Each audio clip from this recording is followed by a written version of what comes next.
opened unto you. Beautiful way of reading that passage.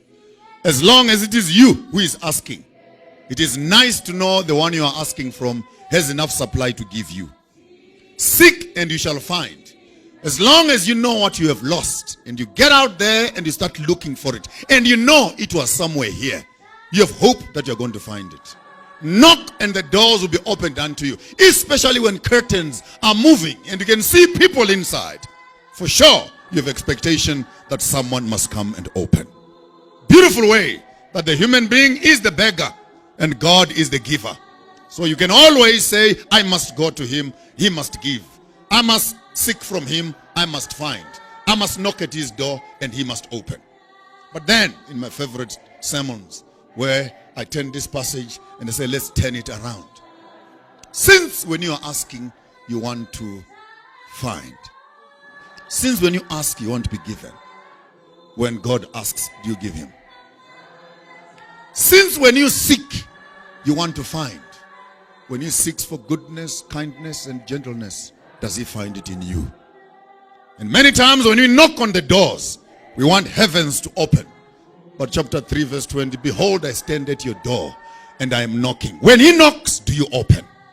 Now that we know that do unto God as you want God to do unto you, as it is written, do unto others as you want others also to do unto you.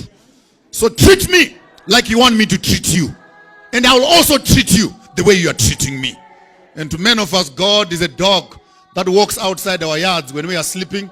We report, we are now sleeping, please take over.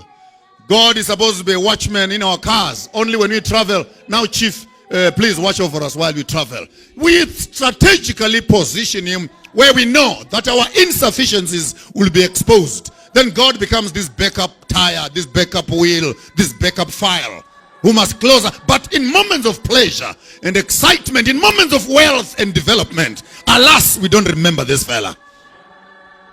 And if God should treat us the way we treat him,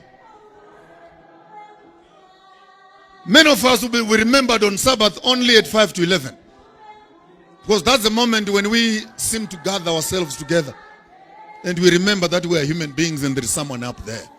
But if you must remember one thing for nothing for this morning, it is that it's about a relationship. Hello, somebody? Hello, somebody? I'll say some of my weird statements. Don't worry. Take them, digest them. When you grow up and you get some gray hair on your chin, you will understand why I say that. Many of us get into relationships because we are looking for what we don't have.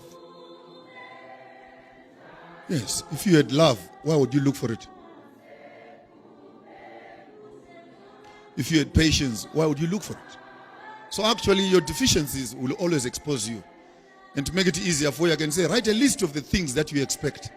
And I can guarantee you all the things you're expecting, it's exactly what you don't have. Because if you had those things, you will share them. And then yesterday we looked at the passage where Moses